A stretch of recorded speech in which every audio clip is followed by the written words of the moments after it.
Hiya! Welcome to this, my 66th episode of Video Fuzzy. I'm your host, Terry J. Almond, sifting my basket of media memories, and in this installment, titled Providing Leverage, I talk about the pilot episode of the TNT heist drama Leverage, the series finale of Boston Legal turns up along with West Wing episodes, and election night hijinks from 2008. Finally, I'm joined by a friend of the podcast, Mark Bailey, in celebrating 3 solid years of Video Fuzzy. Happy Father's Day, everyone. Welcome to the show. He doesn't have that on video, does he? We'll find out together on Video Fuzzy. Getting right into it here with the very nice conversation I had with Mark. I'll be sharing that here in a bit. I wasn't even going to do a Friday night feature this one, but then I got to disc 924 and, well, plans changed. Friday night feature. What I found there was the pilot episode of Leverage, the first in what became, well, for sure 4 highly enjoyable seasons. My 2012 was quite bouncy and I missed season 5, but I archived the lion's share of the first 4, beginning in December of 2008 with the pilot episode named, hilariously enough, The Nigerian Job. Yes, back in 2008, the Nigerian prince email scams were already old hat. Saul Rubinek approaches Timothy Hutton as Nathan Ford, an ex-insurance investigator, still spun from his company denying coverage of cancer treatment for his son, since passed away. Rubinek is Victor Dubenich pleads for help. Please help him. This rival company has stolen my plans for my special airplane. Years of my life I have bound up in this. Plans are stolen. Suddenly they've got this major announcement to make. Help me. Help me steal them back. Nathan is unmoved, irritated even. This man and his tale of woe is corporate espionage. Whoever the bad guy is, they're both bad guys. But Dubenich has done his homework, and he pleads on behalf of Nathan's son, the ultimate victim of corporate greed, refusal of desperately needed medical coverage, and, God help him, Nathan listens. Dubenich has already put the team together, each the best in their field. Aldous Hodge as Hardison as the computer wizard, Christian Kane as Elliot as the muscle, and Beth Riesgriff as Parker. Oh, her backstory is charming. Parker's a master of infiltration, and Nathan will call the shots. The 4 of them target the plans for Dubenich's plane from rival companies' servers. They access the server room with some delightful B&E wizardry and mayhem, and despite some unexpected snags, they walk out the front door with the plans, scorched earth in their wake, and rival company is none the wiser. They're all going to head their separate ways, but Dubenich decides now is time for double-cross. He calls Nathan, says the plans never arrived, and he'll make no payment. Nathan is certain he saw those files transfer, but agrees to meet Dubenich's in an abandoned warehouse. Nathan is surprised to find the rest of the team there, realizes Dubenich has set them all up, and they dive out a side door just in time to avoid being exploded. Regrouping, Nathan contacts an old acquaintance. Gina Bellum is Sophie Devereaux, making an absolute hash of Shakespeare's Lady Macbeth. The team is nervous, but Nathan has seen her work before and knows her skills as a grifter and points her directly at Dubenich's head. Sophie's a Dutch industrial interest working in Nigeria, offering a pantload of cash for exclusive contracts to construct his plane. The money she offers him is so good, but between her acting and Hardison's clumsy attempt at bugging his office, Dubenich whiffs something fishy, and day of the big shareholders meeting, he exposes Sophie and her Nigerian entourage to the FBI agents on the scene. Oh, except she'd contacted legitimate Nigerian trade officials independently, presenting herself as an associate of Dubenich, and some quick sleight of hand on her part made it seem like he was accepting an 8-figure bribe. So, to the FBI agents Dubenich contacted to arrest Sophie, it appears that Dubenich is the one who's been running a scam, and he also appears to have been caught flat-footed, his associates wildly shredding every scrap of paper in his office. While all of this is going on, Nathan and his team pose as FBI agents and carry boxes and boxes of files out of Dubenich's company right past news crews, bolstering a public spectacle of instability and destabilizing the company's stock offering at a critical moment. Add Hardison's cyber expertise and sharp-eyed market wrangling, the crew earned their initial payment many times over.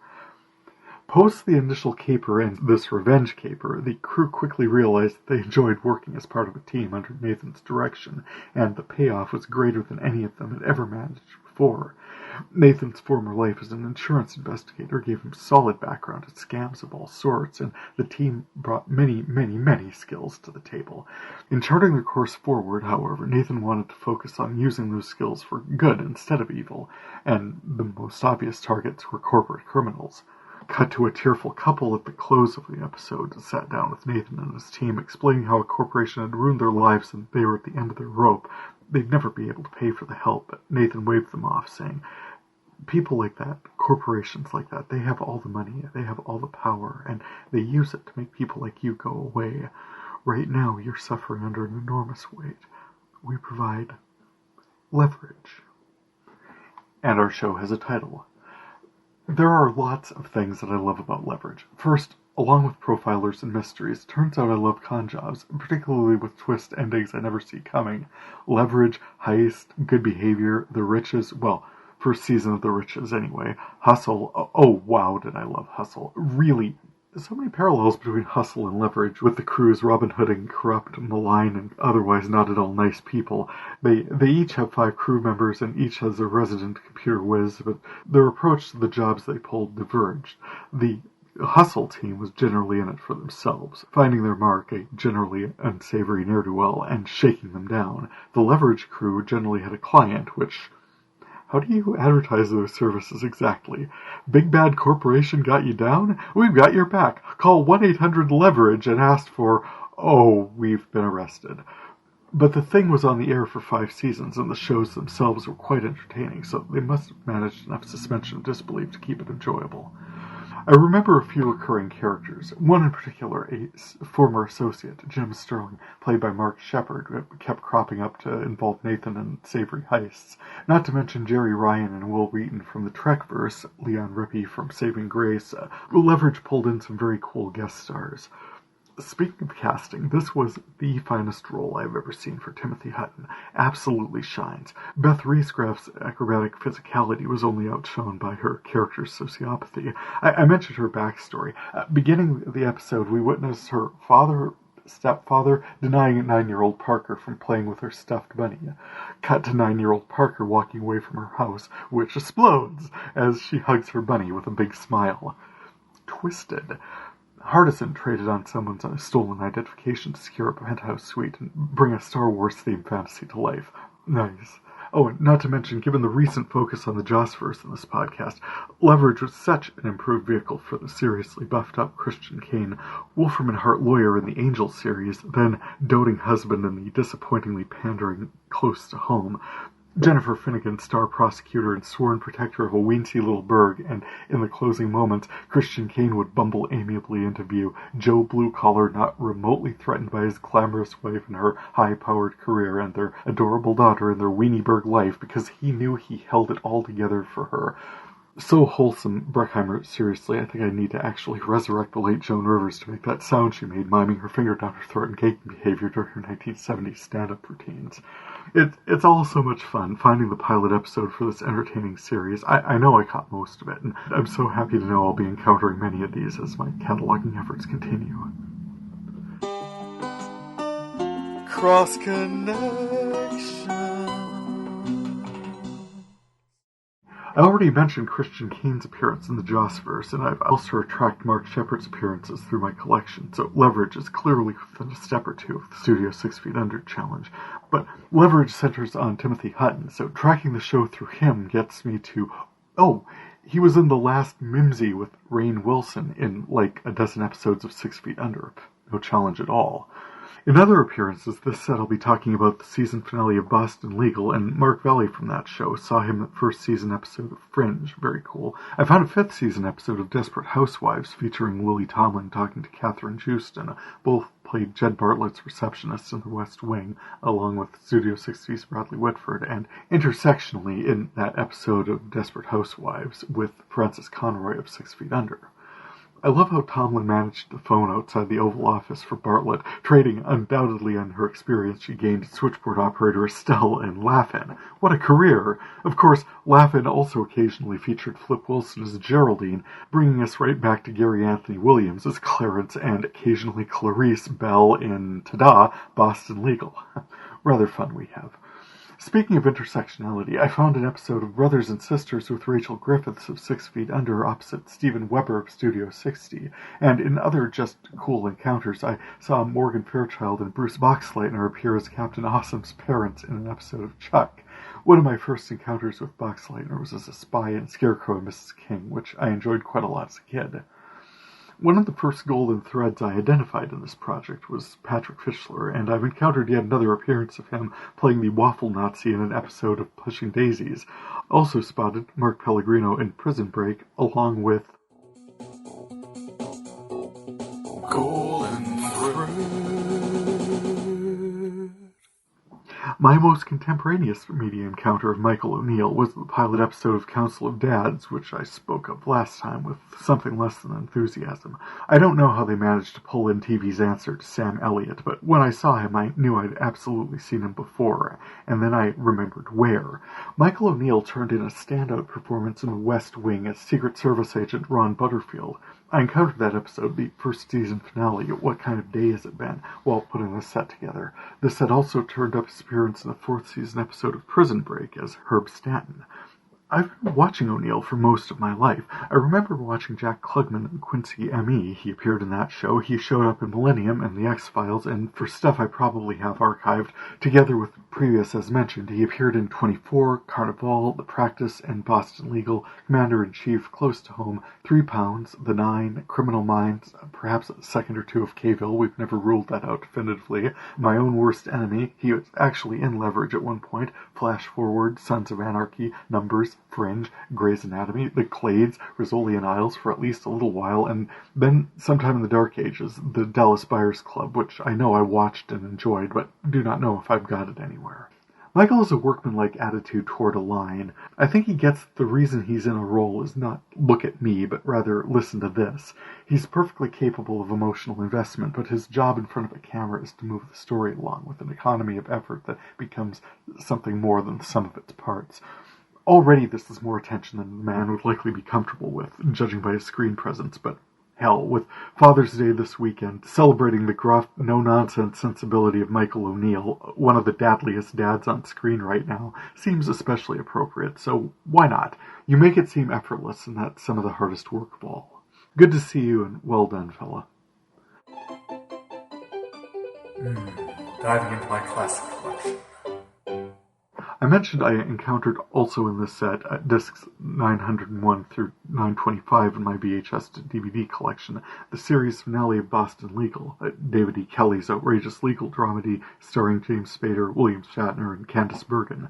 The finale sold the law firm to the Chinese, Chang, Poole, and Schmidt. They argued a medical trials case before the Supreme Court, and then Justice Scalia, Jack Shearer as Justice Antonin Scalia, officiated the double wedding lakeside ceremony for Bergen and John Larroquette as Shirley Schmidt and Carl Sack, and for Spader and Shatner as Alan Shore and Denny Crane.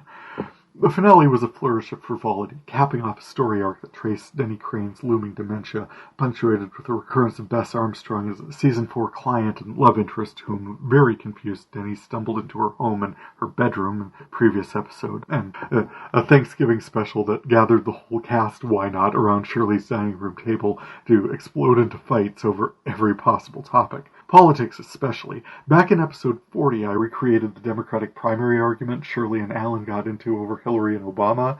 Alan and Denny got into a similar verbal barrage in the Mad Cows episode. I'm not even going to try to parse that out because it builds to a paintball battle that leaves the office looking like something out of Nickelodeon's Double Dare.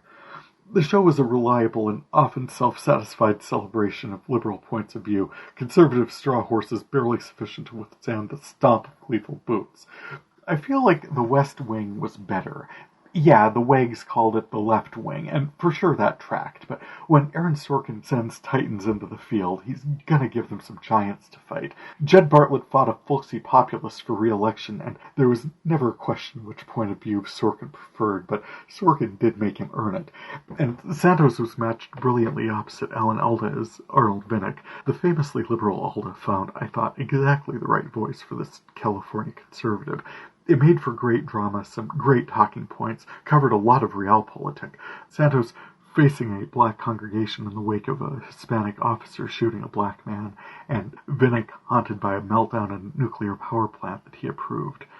Quite credible and an admirable foil to Jimmy Smith's Texas moderate Matt Santos. End of the series, one felt America would be well served by either leader. Sorkin can present a view. Sadly, that season also marked the passing of Leo McGarry. I think it was ahead of the 7th season episode Running Mates we learned the terrible news of John Spencer's death, that episode featuring a grim and heartfelt, if brief, note of eulogy by Martin Sheen. I'd say it was some of his best work, but Spencer did amazing work throughout the series. Extraordinarily well cast, solid context and exposition, a story-shaping presence that added a depth to what was going on that lesser shows would blithely lead and then wonder what was missing. Most of the episodes I brought in with the set were from the first season. There were such good exchanges in these first season West Wings, wildly overwritten but earnest, and with, I think, the right sense of scale. Wistfully, Sorkin may have elevated our expectations of world leadership beyond what mere mortals could match, though it would be fun if they tried. I do think that Jed and Abby's exchange in the closing moments of the White House Pro-Am episode rivaled anything that even Shakespeare ever wrote. Incidentally, with Marlee Matlin on the screen, I just saw the ASL presentation of the name Shakespeare. I thought at first she was making some kind of acting flourish, but running it back a couple of times, literally she made the sign for to shake and a throwing motion such as a javelin or spear. So in ASL, Love's Labour's Lost was written by William Shakethrow, because the spear is indicated by the throwing motion of a spear. It was cool to be able to retcon something like that. Kristen Chenoweth, I've noted more than once her work in that show and how much I've enjoyed her in Pushing Daisies. I ran into the Season 2 Bake Off episode that was one featuring the Waffle Nazi. Her character, Olive Snook, belts out Eternal Flame by the Bangles. Psych had an a cappella version, which I highlighted in episode 56. Olive's version was interrupted multiple times by Ned's reappearance in the scene. I was like, shush, let the woman sing. That said, the second season of Pushing Daisies is also a disc set in my collection. It's possible that there's a rehearsal outtake where they just let the woman sing the song. I'll get back to you. In other discoveries, I've had a long-time ambivalence towards the phenomenon of what I call misdelivered lines. It's always a judgment call, but in a Season 2 episode of Eli Stone, a scene has the title character on the floor, apparently looking up at a bunch of children. He says, "Where am I?" And as the camera cuts back to the children, the only response they had recorded for that was, "At least you've narrowed it down to a planet." So, I'm just guessing here, but I'm guessing that Eli was supposed to say, "Where on earth am I?" And the takes they got of that sucked, or were basically just as awkward as that line has a tough time avoiding. Editors had what they had, cut it together, and aired it. It's Eli Stone, you get what you get. Mentioned up there, this was the set of discs featuring the 2008 election night coverage, which I recorded off CNN. They were calling it for Senator Obama. I noticed all of McCain's concession speech, and then the coverage shifted to Grant Park in Chicago, where, as far as I could tell, every person on the planet had gathered. The president-elect took the stage with Michelle, Sasha, and Malia, and a screen popped up on my recording. My DVR at the time wanted to switch over to record an episode of South Park, Pandemic 2, The Startling. Pretty sure I'd pick that up later and dismiss the screen. Barack Obama addressed the crowd, and suddenly, bam, my recording switched over. I'm envisioning the 2008 version of myself diving for the remote and canceling in the South Park recording. At first it wouldn't let me, my DVR assuring me this recording has absolutely been scheduled and nothing could possibly be more important than that. How extraordinarily helpful. I finally managed it, but I still needed to switch back to CNN, so I've got video from my guide screen popping up in several seconds of 2000 me clicking and scrolling until I got back to his speech.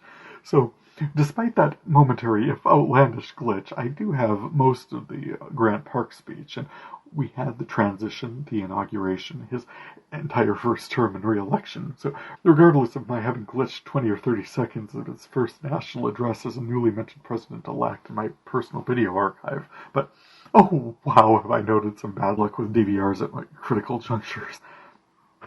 Speaking of, my recording of the Dreamscape from the first season of Fringe, cut out for reasons best known to my DVR at the time and the Fox broadcasting schedule.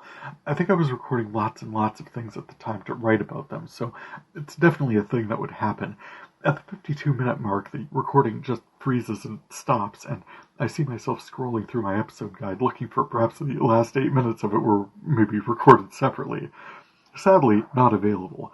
However, I did record my episode guide listing at 29%, featuring the following titles. Episodes included A Colbert Christmas, Bones, Boston Legal, the episode I selected to view next, incidentally, Colbert Report, Criminal Minds, Daily Show with Jon Stewart, Prison Break, Sons of Anarchy, The Soup, Top Gear, True Blood, and West Wing. There was more, but I clearly determined the final few moments of Fringe were unavailable and went on to the next thing. I can't see the date, but I can see the time. Whatever day it was, I started watching this episode of Boston Legal Thanksgiving at 10:47 p.m., and it was recorded without commercials, so, well, it's very true that I've always needed to get more sleep.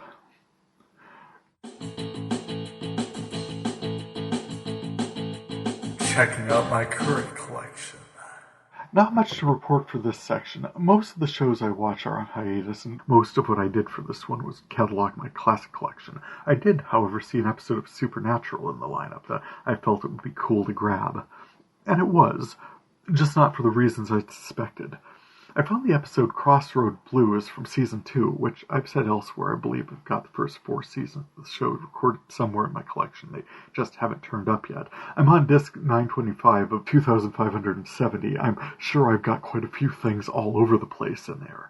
But ahead of the Juneteenth commemoration of the end of slavery throughout the United States, I had one of that show's more prominent storylines involving persons of color, the story of the talented blues musician at the crossroads, Robert Johnson, played by Monde Byrd, selling his soul for an otherworldly musical talent to a deal-making crossroads demon, and series introduction to the concept of invisible hellhounds. Sam called them demonic pit bulls, which, for sure, their being invisible saved some money, and also didn't ever require the production staff to show Sam and Dean fighting and killing actual dogs, however infernal. Mark Sheppard then, a few seasons later, joined the cast of Supernatural as a long-time recurring Crossroads demon in the Season 5 episode Abandon All Hope. I'm showing that episode on disc XO11, so it was cool to track a few concept arcs to their origins. Video out. There were a couple of movies and things I encountered would absolutely be worth going into some detail, but I feel it's well past time to dig into what I consider the main course of this particular episode. 3 years ago, I cobbled together my first episode of Video Fuzzy. It was going to be a weekly report of what I found in my VHS-to-DVD collection, what I was recording directly, and what I was watching. It has grown to include so much more, but while I was putting the last episode together, episode 65, I thought it'd be cool to reach out, and Mark Bailey, also known as Grail Wolf, put together the Grail Wolf's Geek Life podcast, strong proponent here of getting that show active again. Mark and I met online on the discussion forum for Joss Whedon's Angel in the closing moments of its final season. We were part of a group that traveled to Vegas to watch Joss Whedon's Serenity together. I was in his wedding party. A group of us commemorated the 10th anniversary of Buffy the Vampire Slayer, watching Joss' first creations of Buffy, Angel, and Firefly, synced up in a chat group that covered multiple time zones Saturday evenings over the course of a year. So over the years, we've explored Joss Whedon and his creations. A year or so ago, I was able to visit him in Maryland to take in Avengers Endgame and chat some about Joss. Following on David Boreanaz's work following Angel, I thought it'd be fun to talk to Mark about actors from the Joss-verse, what they'd done since those shows went off the air, and the relative quality of that work. A bit of a sound bump as I transition into our conversation here, but as part of celebrating 3 years of Video Fuzzy, I give you me and Mark. Well, Video Fuzzy's been around for about 3 years, and after the last episode I put together, I thought it was one would be cool to talk about Angel. We had this game like 6 Degrees of the Angel cast where we would like, oh, okay, what are we watching right now, and like, are there like connections that we could find? And I think we were doing that for a few years, and I've been doing that kind of with my podcast for a while. But since I talked about Bones, David Boreanaz was like a huge character, and like he had a title character in one of the shows. So I thought that would be a good theme to like touch point to talk about shows that we've been watching that have Angel cast members or Jossverse cast members What would you say is like something that you'd seen recently? Maybe what's the most recent thing that you had seen with with anybody in it? Oh wow! I didn't know there was going to be homework. Oh, dear. I'm sorry. We can talk about it generally too. I just thought that was a place to start. I have quarantine brain at the moment, though. Let me see. Last thing with anybody from the verse? It actually, I think I have to go back a while. I mean, yeah, me too. Saw that the pilot episode of the SEAL team that Boreanaz was in, I mentioned that in the last one, but I successfully avoided that one. And I feel like you came out ahead. I'm not a big fan of military drama and stuff like that, but not generally. Of course, there are always exceptions to everything. I don't like to dismiss something just because of its genre or whatever, but one thing that makes it difficult is I have been exposing a couple different friends to various aspects of the verse lately, so I'm getting, honestly, the most recent things I've seen have been episodes of Firefly and Buffy, but Actually, there were one or two cool of the customers in those. I wanted to have IMDb open because it was going to just be a reasonably good resource. I had just seen the Harley Quinn, the Netflix version, and Alan Tudyk is in that. Nice. He is playing both the Joker and he's playing Clayface. I think he's got a couple of other roles in there too, but it's just been fun. The Clayface character is almost community theater actor on top of everything else. He'll morph into different characters, but but what's my backstory? What's my motivation in this scene? And it's like, oh God, that's perfect. He is exactly the character. He's going to find the right voice for that. Alan Tudyk is one of. I think he's a very sort of under-recognized voice actor. He has done some amazing stuff. I know he was in the Wreck-It Ralph movies. Goddamn, Powerless. Nobody liked Powerless, but I loved Powerless. I've enjoyed that show. It was. I think it failed more because of the network not knowing what to do with it than actually its own merits. But yeah, I enjoyed that one. It was fun. I think that should have been given a bit more of a chance than it got. Also, I wondered if people thought, oh, well, it's a superhero show. I'm going to be seeing superheroes all the time. It's like, no, you're going to be seeing the world in which the world they inhabit, rather. And so, go ahead. Same problem that Agents of S.H.I.E.L.D. has had from the beginning. Is that and they went up in that case. They started out saying, we're not going to be seeing superheroes every week. This is about this team of people that work in this world. And then immediately everyone's like, well, we're all superheroes. But whatever. Well, you sound like a group of people who were very interested in making sure that your name anagrammed to S.H.I.E.L.D. Yes. It's the one line I remember of it, but didn't like that. But yeah, in terms of show, and then I had to pull this up because all I could think of was River Tam, and she's not River Tam, she's Summer Clow, and she's been in lots of things, but I don't know what she's been in lately. Well, I guess, if there were only an interconnected system. If only we could be connected to the sum total of all human knowledge. Yeah, I don't know. It looks like she's been in something as early as last year, but she was in Castle. Nathan Fillion has been in Castle. Well, it says 2016, so I don't know how long that show ran, but it feels like it ran for quite a while. Nathan Fillion was at, David Delaney showed up a few times. It looked like that was its final year was 2016, but to have, she's been in so many things and just done such amazing work, and then I liked her in The Cape. I liked her in she was in Terminator, the Sarah Connor Chronicles. She was the Terminator, so that was a pretty good piece of work. I thought gave her some range. She did all sorts of things just in the Whedonverse, but she was amazing in Serenity. I think at one point she became the ship. Yes. Oh, my sister's a ship. We had a complicated job. It was such a good show, and oh yeah, he found like, he had really good stories to tell, and he found really good people to tell them, and I think that's part of the thing that stood out for me about Joss and his verse. Yeah. Was she in Dollhouse? Let me check. I think if anyone would have been, she would have fit really well. Apparently she was in Alphas, but... oh, goodness. Oh, yeah, apparently she was a character named Bennett Halverson.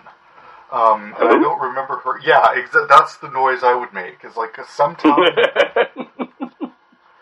It looks like maybe second season. When did that show start? No, I guess...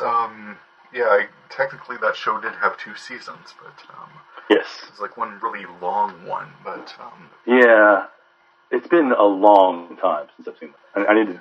It needs another viewing. That was a pretty darn good show. It was another underappreciated thing, I think. And when the concern I had with it was when he found out that it was going to be canceled, he tried to do everything he had ever planned for the show to have happened in the show in about 4 episodes, which just, dude, you can't do it. Pick an epic, maybe one of the epic story arcs. Follow that through. I mean, you can't close this beautiful story the way you want it to, and it's not fair that you don't get to, but you should. It looked like it concluded into a wall. With Dollhouse, it was interesting because they were almost canceled, or they were pretty much canceled twice. First season, they were told there's just no chance they're coming back. The ratings were terrible and all that. And at that point, he knew he had a storyline he was working towards. So what he did is he threw in a last episode that took place in that big finale, sort of showing where he was going to go with it. And that stimulated enough interest that people looked it up and they started paying attention, and it got it a second season. And then again, the numbers just weren't there. It didn't get to the point. And that's the thing, is that the last episode of the first season takes place in the future, somewhere further on in the future from where we had been in the main storyline. It's not said exactly how many years ahead, but it's a post-apocalyptic world the apocalypse being caused by the technology that made the Dollhouse work. The whole brain-wiping technology and everything. And then season 2 went back to the main storyline. Again, hoping that they would be able to tell the story that leads up to that big ending they showed in season 1. And it didn't happen. They didn't get it. And that's where what you were talking about comes in. They started just throwing in all the different, about the last 4 episodes or so, they started throwing in all the different threads that would lead to that big finale. And then the last 2 episodes took place in that post-apocalyptic world and served as a wrap-up. Because at that point they were sure it wasn't going to come back. But it is a shame. I would have loved to see that storyline play out. It was very interesting. Some very cool sci-fi ideas.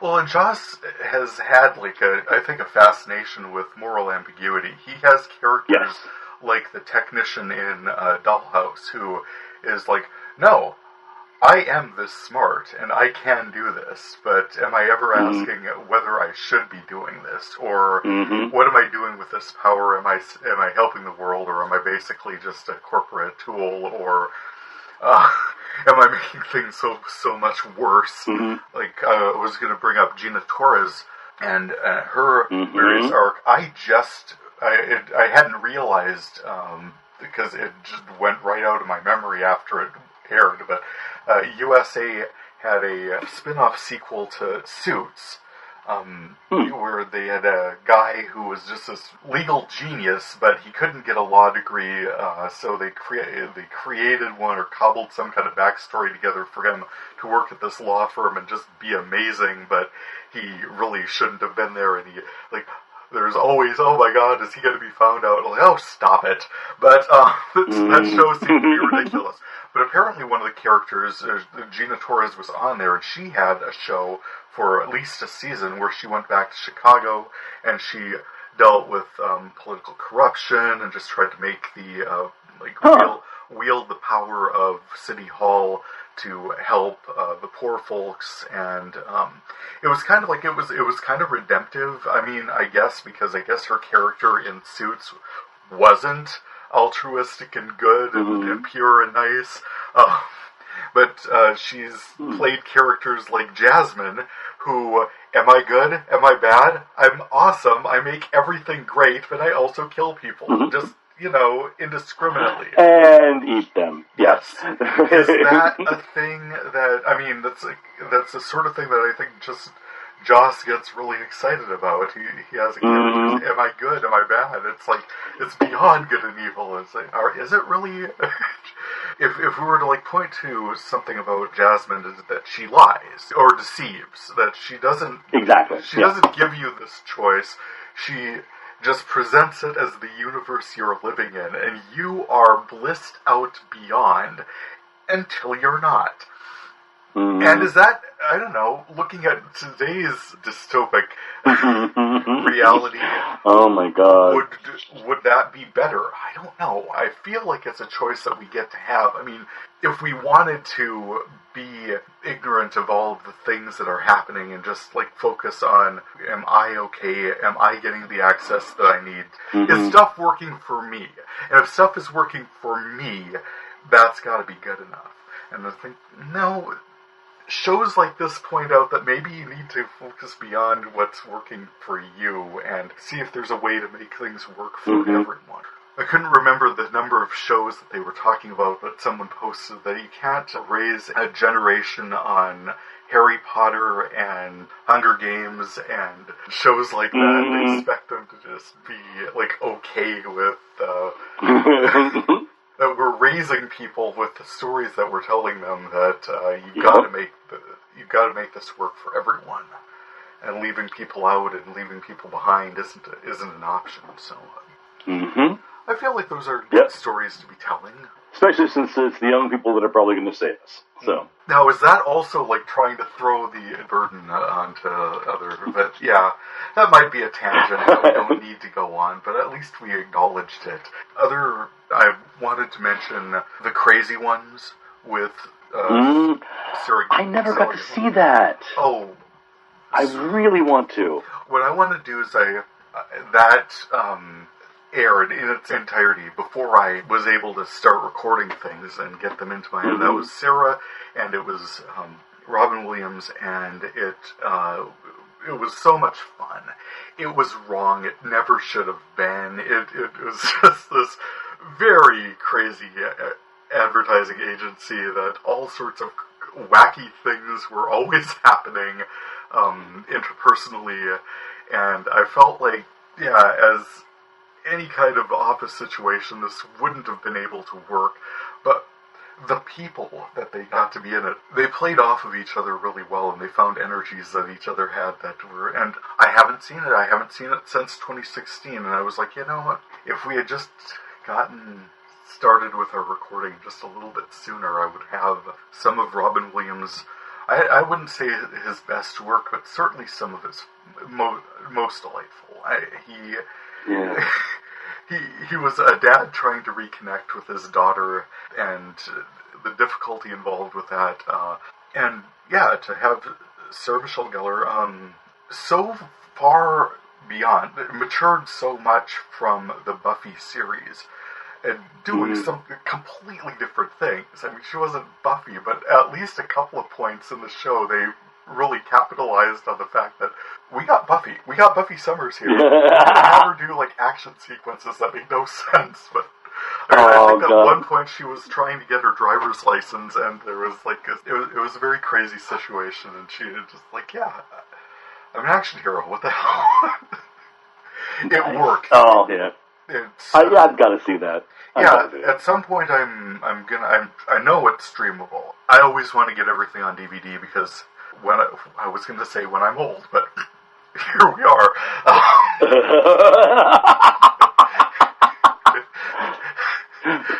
When I'm old, and what do you mean, Thursday? No, I've seen when I'm retired, I want to be able to throw something in the thing and be able to... But you will have access to all of anything that's ever been broadcast anywhere. You can pull it up at will. It's like, yeah, but I want to find it on a disc that I have recorded. Yeah.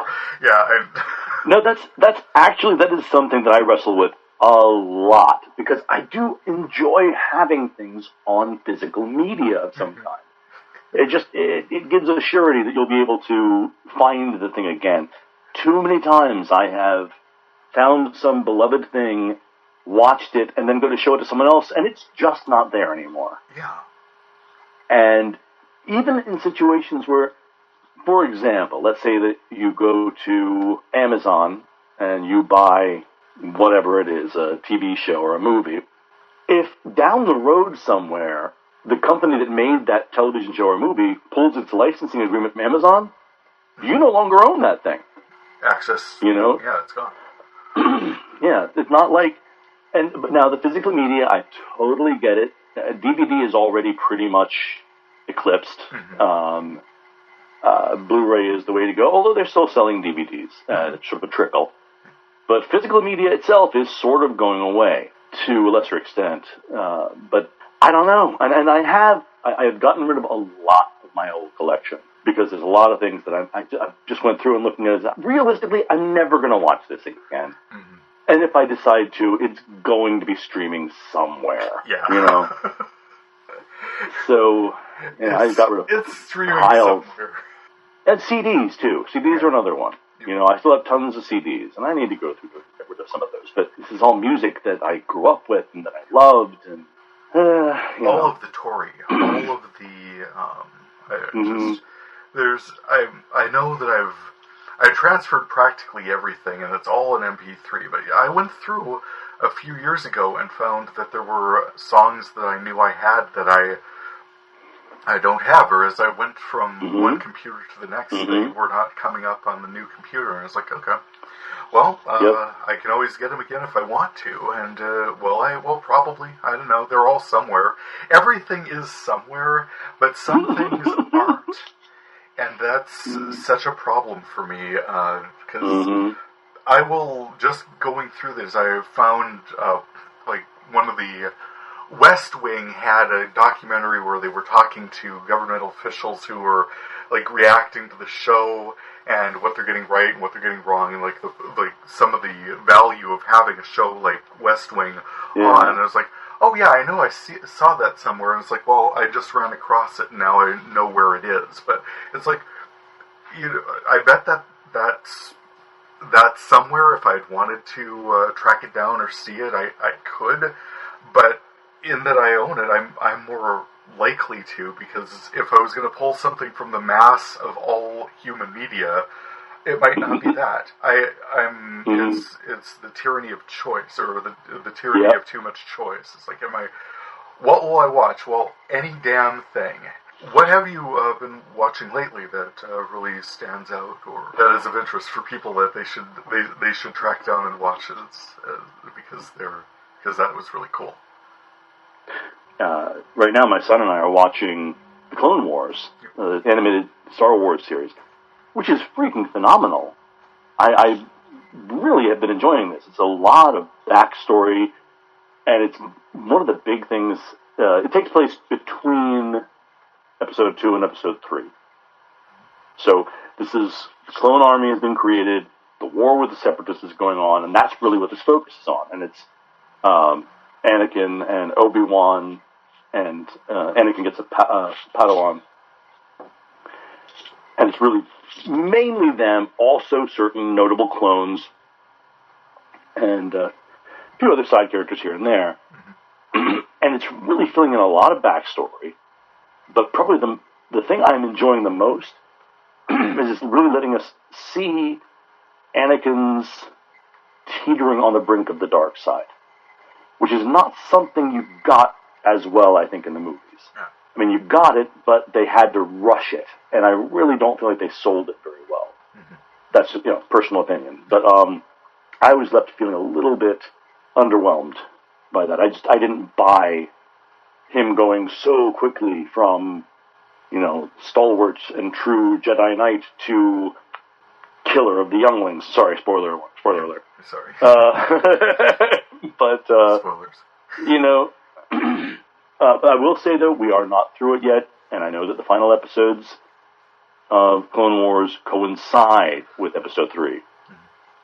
They take place during the movie, and that means it's going to cover Order 66, and at this point, having gotten to know these clone troopers and these other Jedi so well, that's going to be just more heartbreaking than it was before. Other new things, I did watch the things that everybody watched. I did get to see Mandalorian and The Witcher series on Netflix. Did not see Tiger King so far. Haven't quite scraped the bottom of that particular barrel. But no, I don't know. People who like that, more power to you, it just doesn't appeal. You know, maybe I'm missing out. I don't know. But yeah, both of those things also. Mandalorian, really great. There's a lot of really great storytelling, and Baby Yoda.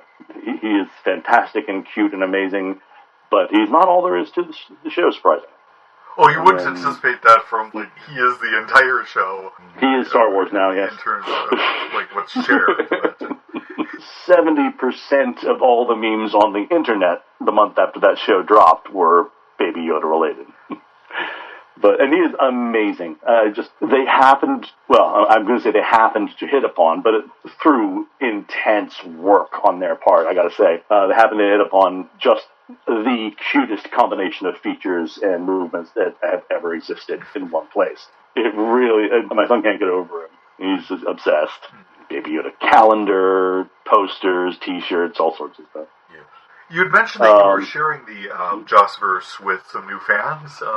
What has that process, that journey been like? Well, I think the quarantine has helped. In particular, one friend, she's one of those people that she had never seen anything of Buffy and Angel.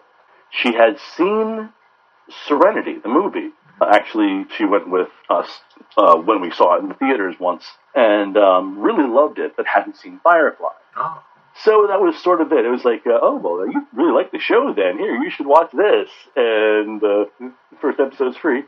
And then got her watching those, although that we've kind of stalled on because we had been watching it when we got a chance to hang out together, which hasn't happened lately. But I pointed out that Buffy and Angel episodes were available for free on Facebook Watch, and she went, oh, really? Watched one, and I have barely talked to her since. She actually has been keeping me apprised of her progress, and she's been burning through them. She's right now at Angel Season 4, Buffy Season 7. Oh, okay. So is she watching them in, like... Yep. We had figured out what the order was? And, yep. Okay, cool.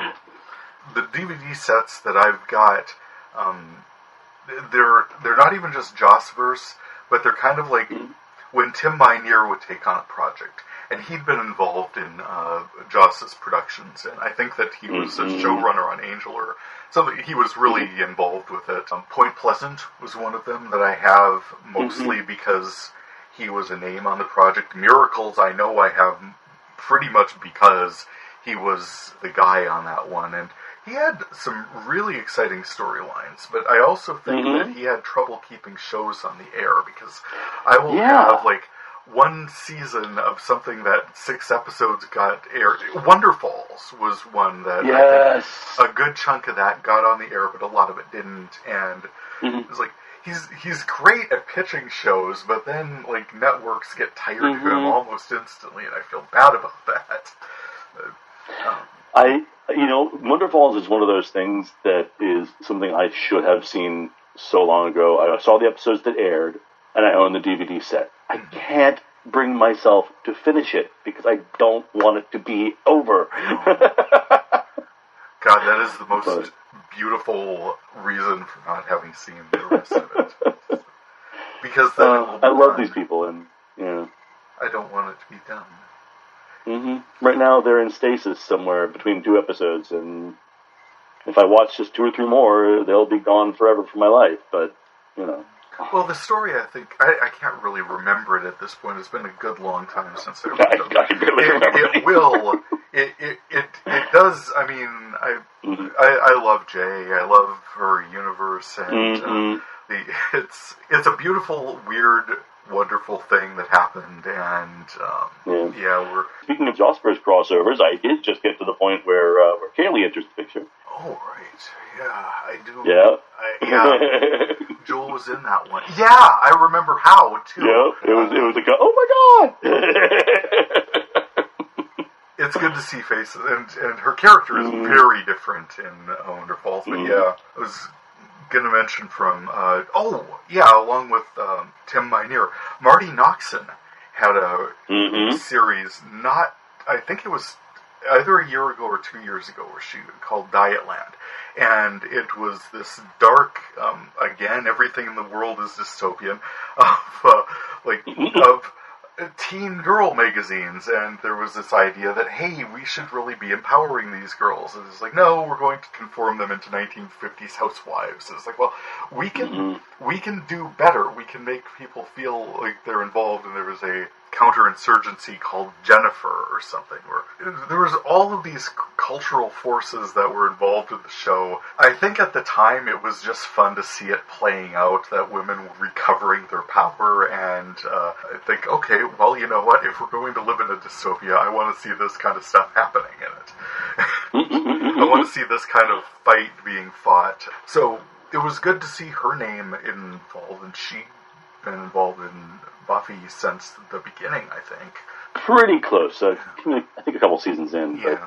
Yeah, you talk about, I have my own shelf of Jossverse connected things, and I eventually had to kind of stop with that, because he surrounds himself with some creative and prolific people. And so once their tether gets cut, they go off and just start making stuff, So I really haven't been able to keep up with what everyone's been making. But although I did get to see Amber Benson's little indie film project, Chance. Oh, I didn't. And I think she did one more. She was talking about it a lot online at the time, and so I was able to get.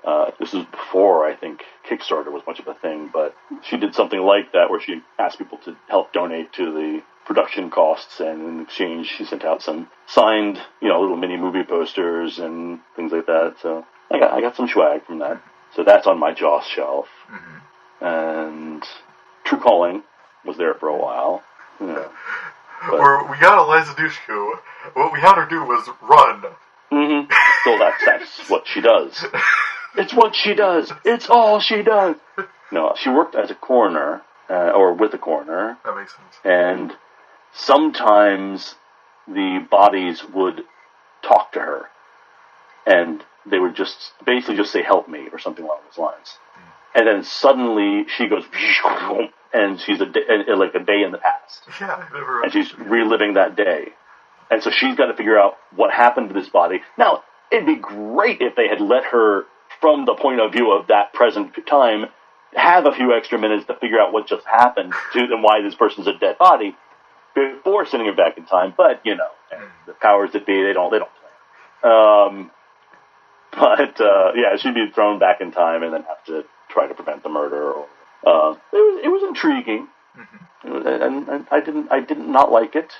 I certainly watched it, but it wasn't Joss, and I think it was not Joss. Like, you have a Joss actors, and you got this wonderfully creative mind and beautiful. I mean, goodness, she's absolutely going to catch eyes, but might be one or two reasons to look at her, but I think that one or two.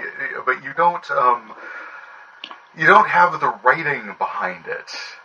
But yes. It's interesting that you did sort of. I mean, it was sci-fi. I mean, it was technically genre stuff, but it was not Joss level stuff. Yeah. And I think that it went. But she did run a lot. Yeah, she did do a lot of running. Yeah. Yes. We haven't mentioned Dr. Horrible. During the writer's strike for the 2008, that they figured out something that they could do creatively, and that brought Neil Patrick Harris in. He did a great job. Felicia Day did such a great job. It was fun to see Nathan Fillion in that role. Yes. So he's doing a 45-minute internet musical, and it's like, yeah, you are. Yeah, sure you are. You are, good lord, exactly what we needed right then. Well done. Mm-hmm. Yeah, it was kind of brilliant. It was just, okay, so we're not allowed to hire anybody because they're on strike, so we'll all do this for free, and then we'll figure out, whether we can sell it later.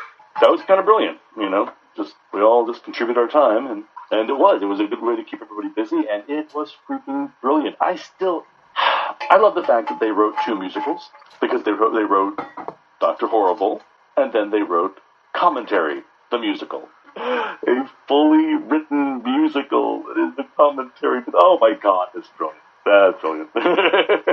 Turn Jocelyn, I don't know if he's got any Broadway aspirations, but honestly, I think Once More with Feeling was good enough that yes. I feel like the man clearly knows from music, scoring, plot structure. Well, kind of. He can write his way out of a paper bag. He certainly can.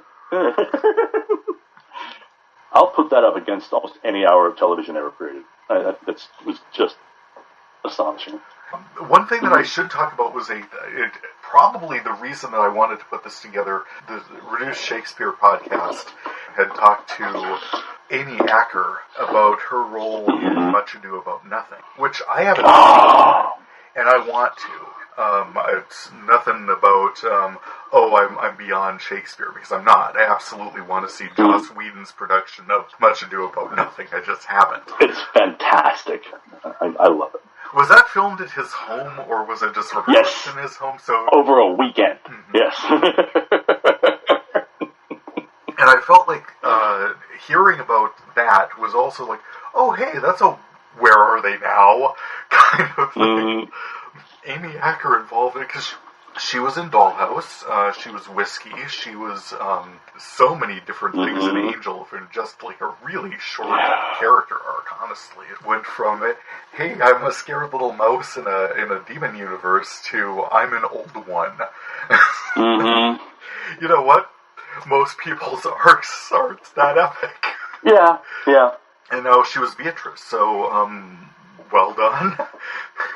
She did a great job, and one of the strongest female characters generally in Shakespeare. So, what did you think of that? Since you've seen it, I haven't. Yeah, it's. I thought it was remarkable. I managed to see it at an artsy-fartsy movie theater here in the DC area, and I now have it on Blu-ray, of course. But actually, a heck of a lot of Jawsverse alums are in that. Nathan Fillion does an amazing job. The thing is that this is a whole crew of people who just love Shakespeare, and they are all good actors. They sit around for fun at Joss's house when they're not singing around the campfire in the living room, and they read Shakespeare at each other. It's just something they enjoy doing.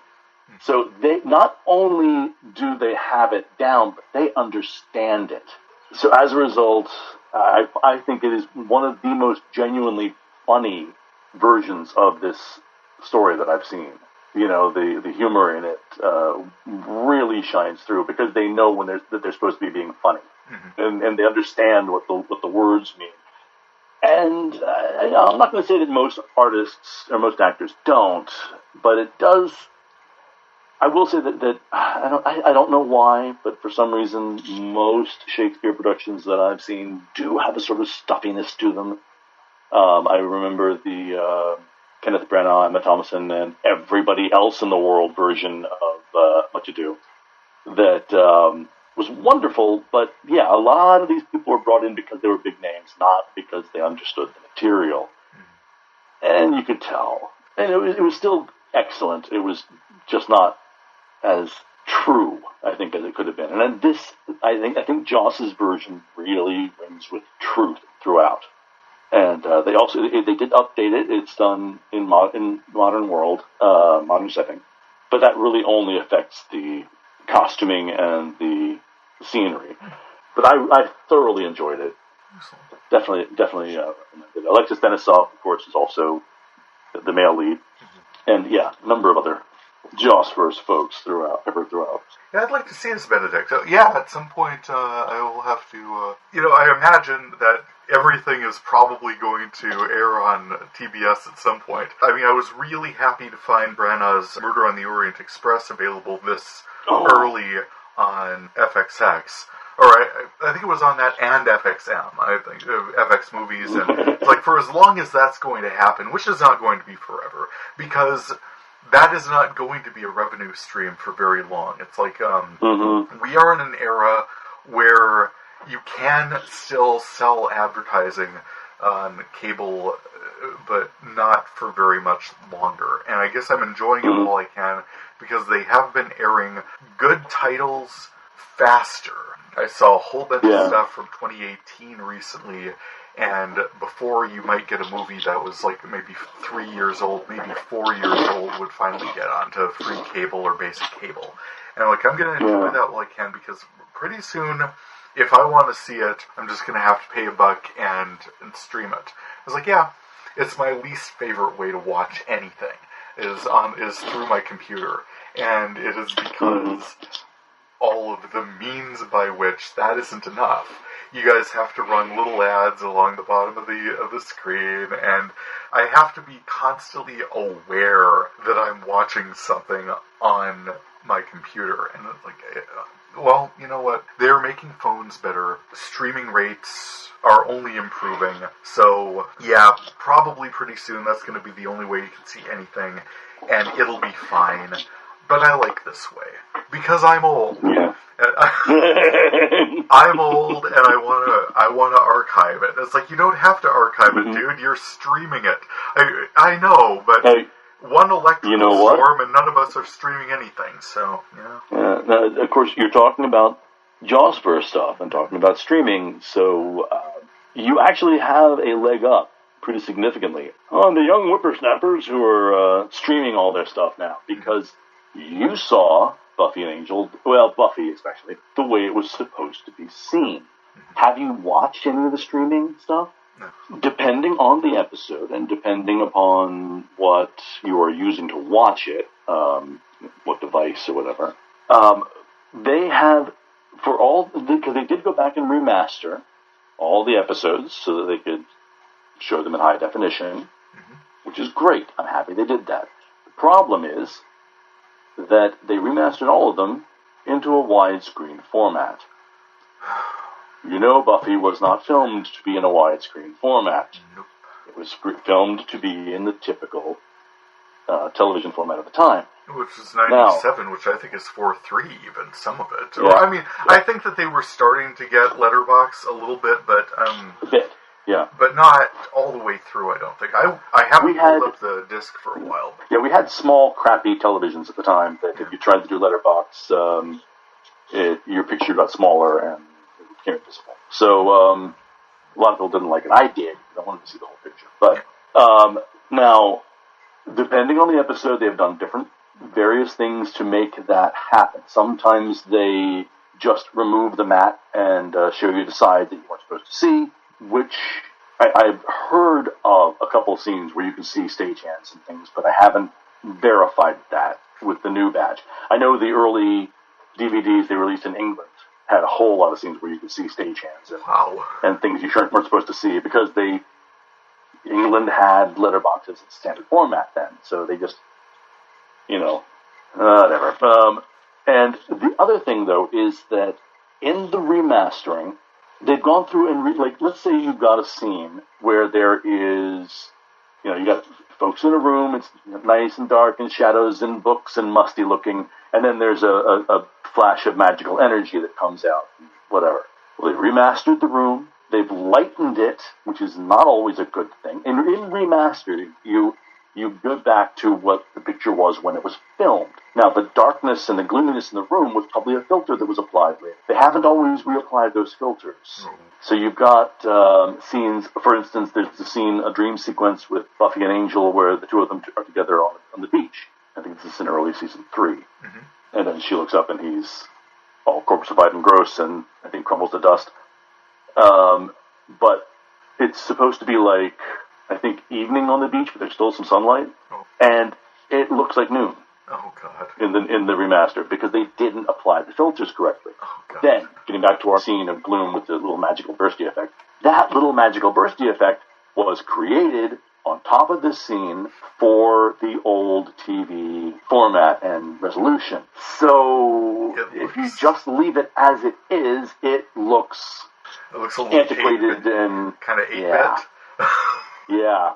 Willow, you've summoned a glitch. Yeah, I think most people that are watching are probably watching on their phones. It probably won't be that huge a thing, but I really would like to see, because Disney owns this now. This is Fox. I really would like to see Disney go back and give it Buffy and Angel the remaster they deserve. You know, recreating the special effects, applying the correct filters. Work with Joss. You know, and get it to what it should be. But for these shows, and I feel like they were telling a story that we needed to hear, and I feel like their energy that can like make people see things in different ways that then we're encouraged to maybe by the more crass consumerism or just the world that we're in. So it's I was glad to be able to take a few minutes and talk about them, and also I felt like it'd be good to do something special for the 3rd anniversary of Video Fuzzy, because this is sort of the focus, and enjoying media and nostalgia bomb. It's absolutely 20 years is enough for a nostalgia. You can get nostalgic about stuff that happened in 1997. Because the year 2000 was 20 years ago, and the year 1980 was 20 years ago. Damn it. It's the world, it's the universe, it's what we're in. But, Mark, thank you so much for being a part of it. Thank you for having me any time, seriously. Thank you, Mark. Mark Bailey, everyone. So good to hear your voice. Thanks again so much for being a part of that. Stay tuned after the close. We talk a little bit more about philosophy and spoilers. But on my way out here, I want to thank you so much for checking into my video cataloging project. You can check out my catalog listing along with audio links at videofuzzy.blogspot.com, past episodes at Apple Podcasts. Feedback is always appreciated. You can contact me through my blog or podcast sites, via email, or through my Video Fuzzy page on Facebook, or you can follow me at TJ Video Fuzzy on Twitter. And capping off 3 years of Video Fuzzy, I'm Terry J. Allen. Happy viewing. It might be amazing, it might just be fuzzy. We'll find out for sure the next Video Fuzzy.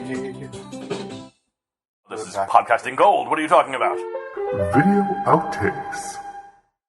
Quick note on spoilers. I sort of agree with something I heard you say not too long back on spoilers, and pretty much anything after a year you think it's fair game, and I agree. But I still, it's like I will talk about things that are, you know, a year or more old, but I still try not to spoil big things if I can, because we live in a world now where everybody has access to the history of television, pretty much. So I'm constantly talking to people who are brand new fans of Buffy and Angel and Twin Peaks and the X-Files and all these things. You know, they're like, I started watching that show that you've been recommending to me for the last 20 years. It's really good. Oh, you think? You know, but no, you're right. And structurally, it's just, I know the whole thing has been in the can, and it's been DVD sets since, what are we talking about here? 2005 almost. I mean, most of this had to be crated, but it's like, for people who are discovering the series, wherever they would have heard whatever they will have heard, and if it does spoil some of the action, I feel, that's, it's valid to try to protect them, but it is also, I think people have just got to be able to talk about stuff, because ultimately, it's a better experience to view it. You might know that it's coming. It's a more powerful experience to witness it yourself, even if you did know, like structurally, this will happen. But, hey, why isn't this Glenn character anywhere in season 6? IMDb only shows him through episode. Well, there are actually things that happened, and it was important, and it's of interest. But it's better to see it. That said, some stories weather that better than others. There are some stories that if you go in knowing certain key events, it almost ruins the whole story. But I will say that pretty much for the Josper stuff, you can go in being spoiled on every damn thing and still have a good time. I think so too. I agree. Real talk. Spoilers are a reality. Podcasts have to be either a spoiler-free zone or continue at your own risk. But I think it's valid. If I found something on I recorded in 2008, I'm gonna talk about it. And if somebody didn't see it, say, "Oh, hey, spoilers." Yeah, I do. 12 years is fair, man. If you really wanted to see it, you would have tracked it down.